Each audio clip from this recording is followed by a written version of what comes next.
Se hace el programa favorito de todo el mundo.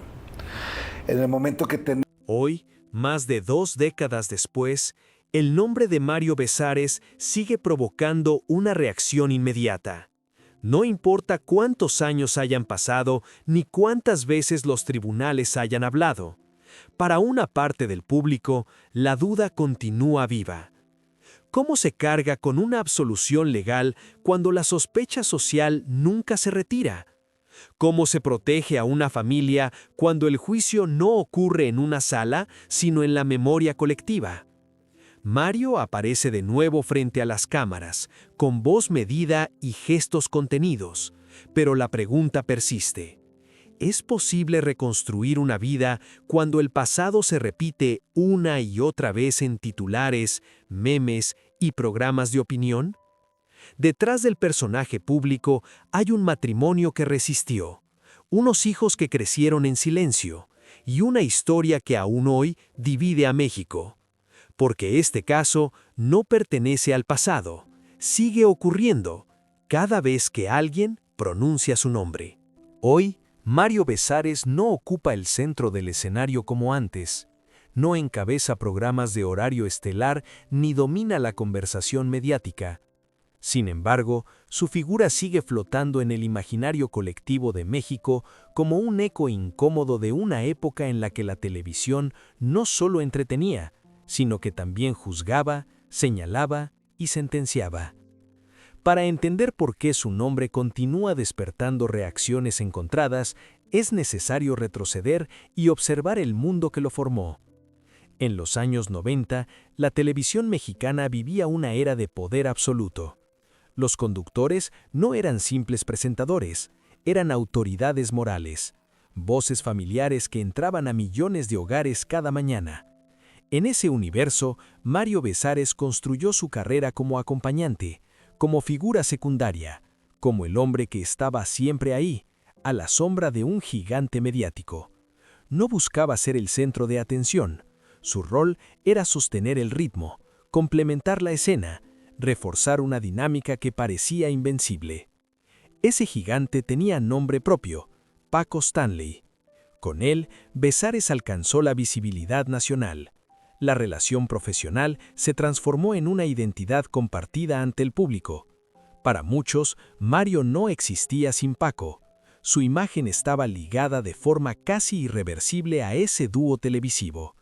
Y en esa dependencia simbólica se escondía una fragilidad que nadie quiso ver mientras los índices de audiencia seguían subiendo.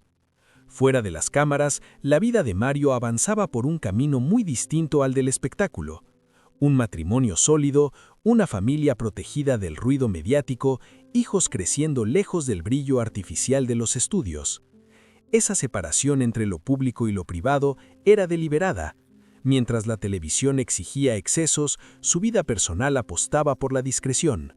Nadie imaginaba entonces que ese silencio sería, años después, su única defensa. El contexto social también jugó un papel clave. México era un país acostumbrado a consumir historias incompletas, versiones filtradas, juicios construidos en tiempo real frente a la pantalla. La línea entre información y espectáculo se volvía cada vez más difusa. Cuando algo ocurría, no se esperaba a que hablaran los tribunales. Bastaba con que las imágenes se repitieran una y otra vez para que la narrativa quedara fijada. Mario Besares entró en esa lógica sin saberlo, no como protagonista de un escándalo, sino como parte de un sistema que elevaba y destruía con la misma velocidad. Su rostro, familiar y cotidiano, se convertiría más tarde en un símbolo ambiguo. Para algunos, el del hombre equivocado en el lugar equivocado. Para otros, el de una historia que nunca fue aclarada del todo. Hoy, cuando se revisan esos años, resulta evidente que el contexto fue tan determinante como los hechos. Un país, una televisión poderosa y un público dispuesto a creer antes de comprender. En ese escenario se sembró la semilla de una tragedia que no solo afectó a un conductor, sino a todo un núcleo familiar que jamás pidió ser parte del espectáculo. Durante los años 90, Mario Besares vivía lo que muchos considerarían una carrera resuelta. No era el rostro principal del espectáculo, pero su presencia era constante, reconocible, casi cotidiana. Cada mañana, millones de personas encendían la televisión y lo veían ahí, cumpliendo un rol que parecía menor, pero que en realidad era fundamental: acompañar, sostener, dar continuidad. En la lógica de la televisión de esa época, estar cerca del poder era casi tan importante como ejercerlo. La dupla con Paco Stanley funcionaba como una maquinaria perfectamente engrasada. Stanley era el centro, la figura dominante, el conductor carismático que marcaba el ritmo. Besares, en cambio, ocupaba un lugar más discreto, pero estratégico. Su imagen transmitía confianza, cercanía, normalidad. No desafiaba al público, no provocaba polémica. Era, para muchos, el rostro amable de un formato que se sostenía en el exceso y el ruido. Ese equilibrio le permitió a Mario construir una estabilidad poco común en el medio. Mientras otros personajes de la farándula acumulaban conflictos, rupturas y titulares incómodos, él parecía moverse en un terreno más seguro. El trabajo era constante, el reconocimiento suficiente y la exposición controlada. No buscaba protagonismo, y esa decisión lo protegía. Al menos eso parecía. En paralelo, su vida personal avanzaba por un carril completamente distinto. El matrimonio con Brenda Besares se consolidaba lejos de los reflectores, sostenido por una rutina que poco tenía que ver con la dinámica del espectáculo. 2 hijos crecían en un entorno deliberadamente protegido, donde la fama del padre no era el eje de la identidad familiar. Esa separación entre el hombre público y el hombre privado era, en retrospectiva, uno de los pilares de su equilibrio emocional. Para Mario, el éxito no se medía únicamente en rating o popularidad, se manifestaba en la posibilidad de volver a casa sin cámaras, de mantener una relación estable en un medio marcado por la volatilidad, de ofrecer a sus hijos una infancia relativamente normal. Mientras la televisión exigía sonrisas y energía, su vida fuera del estudio apostaba por el silencio y la previsibilidad. Era una ilusión de control que muchos envidiaban. Sin embargo, esa aparente estabilidad tenía un punto débil. Su identidad pública estaba profundamente ligada a un solo espacio, a una sola figura, a una sola narrativa televisiva. No había construido una imagen autónoma, independiente. Para el público, Mario Besares era inseparable de ese universo específico. Si algo fallaba ahí, todo lo demás quedaría expuesto. En ese momento, nadie parecía advertirlo. Los programas seguían en el aire, los contratos se renovaban y la televisión continuaba dictando la agenda nacional. México atravesaba una etapa en la que los conductores eran casi intocables y cuestionar a una figura del entretenimiento equivalía a romper un pacto tácito con la audiencia. Todo indicaba que ese sistema se mantendría intacto. Pero la historia suele ser implacable con las certezas. La misma televisión que elevó carreras enteras también tenía la capacidad de devorarlas en cuestión de días. Bastaba un giro inesperado, un hecho fuera de control, para que la narrativa cambiara por completo. Y cuando eso ocurriera, la solidez construida durante años se revelaría frágil, insuficiente, incapaz de proteger a quienes quedaban atrapados dentro. El 7 de junio de 1999 no pertenece al pasado. Sigue regresando cada vez que se habla de Mario Besares. Aquella mañana, la televisión perdió a una de sus figuras más poderosas y el país ganó una herida abierta. Paco Stanley fue asesinado a plena luz del día, y en cuestión de horas, la narrativa dejó de ser informativa para convertirse en un espectáculo de sospechas. En ese giro abrupto, el nombre de Mario pasó de acompañante habitual a protagonista incómodo. Según documentos judiciales y reconstrucciones oficiales, Besares fue considerado testigo clave. Sin embargo, la lógica mediática avanzó más rápido que la legal. Las imágenes se repitieron sin contexto, los gestos se analizaron como pruebas y las dudas se transformaron en acusaciones implícitas. No hacía falta una sentencia, bastaba con la insinuación constante. La televisión, que durante años había sido su espacio de trabajo, se convirtió en un tribunal paralelo. La detención marcó un punto de no retorno. El proceso legal avanzaba con sus tiempos, pero el juicio público ya estaba decidido. Programas de opinión debatían hipótesis, titulares sugerían responsabilidades, y el rostro de Mario aparecía asociado a una pregunta que nadie sabía responder con certeza. ¿Qué sabía? ¿Qué ocultaba? ¿Por qué estaba allí? Cada interrogante añadía una capa de presión que no se limitaba a él. La familia quedó atrapada en el mismo foco implacable. Mientras los expedientes hablaban de falta de pruebas concluyentes, la opinión pública exigía certezas inmediatas. El contraste era brutal. La ley pedía prudencia, la audiencia pedía culpables.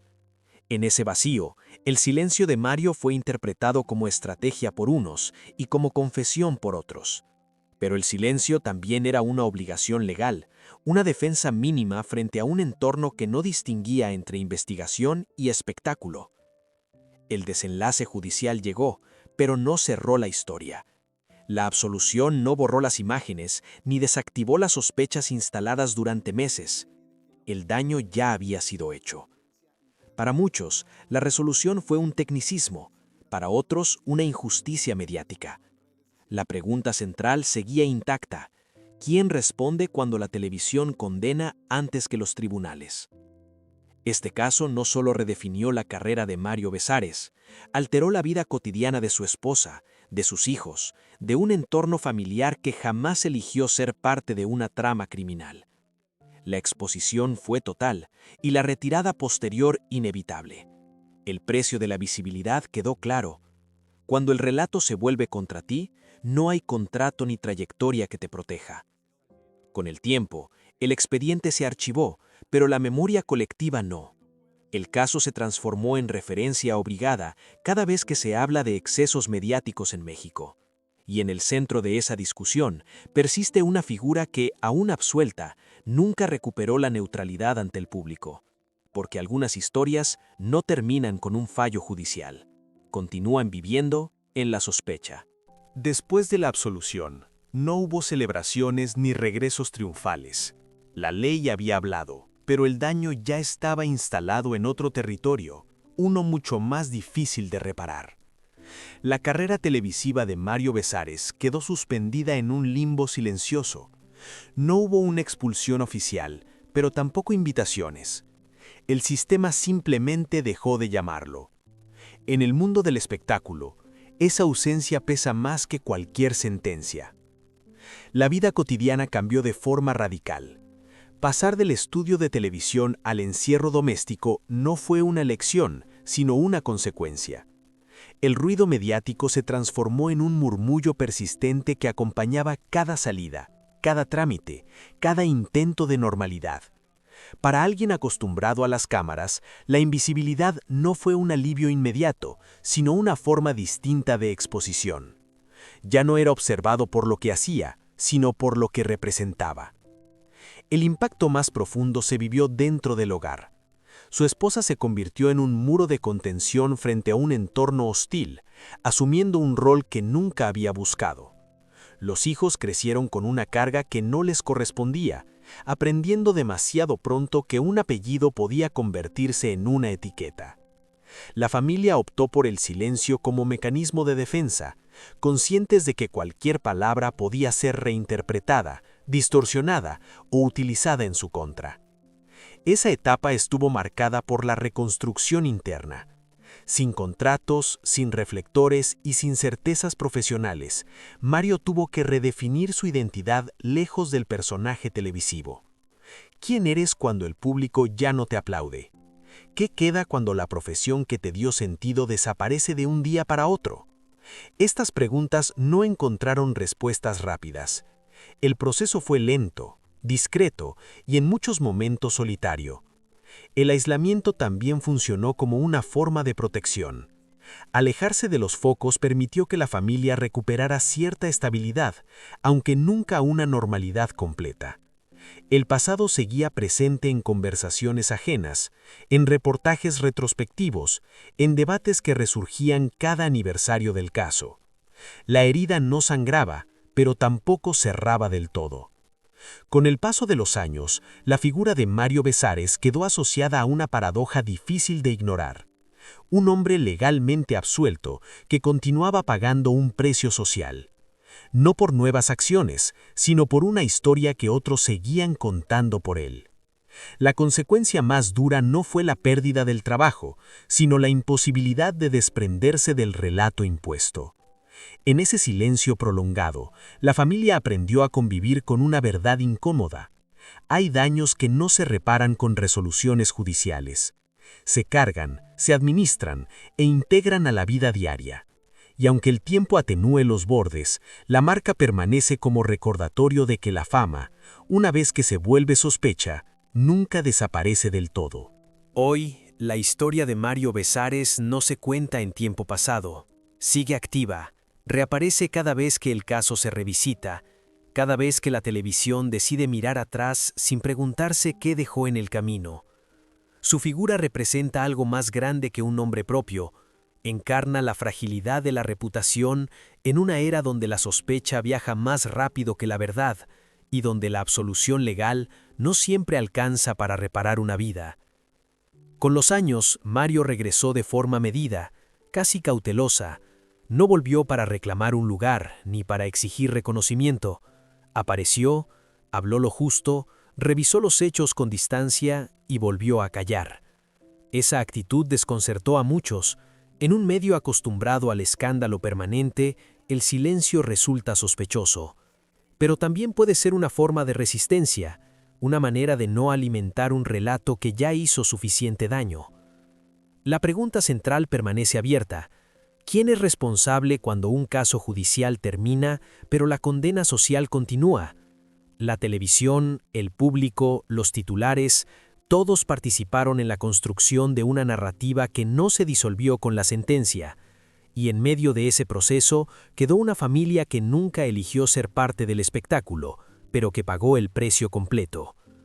Esta historia obliga a mirar más allá del morbo, a cuestionar el rol del espectador, del comunicador y del sistema que transforma dudas en verdades antes de tiempo. Porque hoy fue Mario Besares, pero mañana puede ser cualquier otro nombre arrastrado por la misma lógica. La fama, cuando se convierte en sospecha, no distingue entre culpables e inocentes, solo exige un rostro al que señalar. Al final, queda una reflexión incómoda. Quizá la justicia no siempre fracasa en los tribunales, sino en la memoria colectiva, y mientras no aprendamos a separar información de espectáculo, habrá historias que nunca terminen, aunque legalmente estén cerradas. Esta no es solo la vida de un conductor marcado por un caso, es el retrato de un país que aún debate si cree más en las sentencias o en las pantallas.